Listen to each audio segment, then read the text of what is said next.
In this video, I'll guide you through how to get a Vercel token. We'll go step by step through the process of generating a personal access token inside your Vercel account, and I'll point out a few tips along the way so you know exactly what each option means and how to keep your token secure. First, open your browser and go to vercel.com. If you're not already signed in, log into your Vercel account using your usual method. You'll need to be logged in because the token is tied to your account or team. Once you're on the dashboard, give the page a moment to fully load so all the menus appear correctly. Now look at the bottom left corner of the screen for your profile area. Depending on your setup, this might show your avatar, your initials, or an organization icon. Click on that profile icon. This is where Vercel keeps all of your account and team related options, including where we'll generate the token.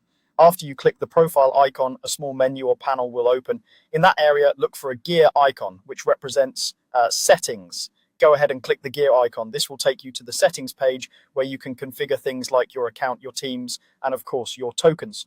Once you're in the settings section, you'll see several tabs or menu items on the left-hand side. Scroll through this list until you find the option labeled tokens. Click on tokens to open the token management page.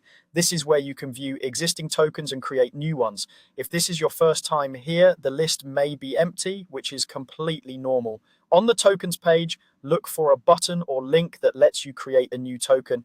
When you start creating a new token, the first thing Vercel will ask you for is a token name. Enter a clear, descriptive name that helps you remember what this token is for. For example, you might name it something like local development, CI pipeline, or personal CLI. Avoid using sensitive information in the name. It's just a label to keep things organized. Next, you'll be asked to select the scope and expiration for your token.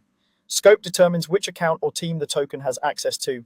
If you work with multiple teams or organizations, make sure you pick the correct one so the token only has the access you intend. For example, if this token is just for a personal project, choose your personal account rather than a shared team.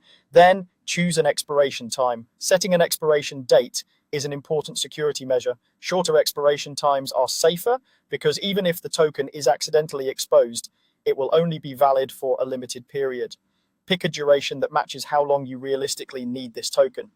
If you're unsure, choose a reasonable time frame and create a new token later if you need to.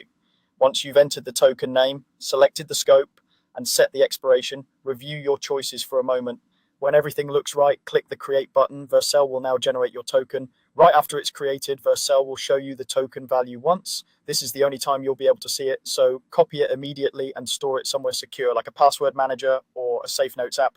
Never share this token publicly and don't commit it to version control. After you've saved it, you're done. That's all you need to get a Vercel token. You can now use it with the Vercel CLI, automation scripts, or integrations that require authenticated access to your account.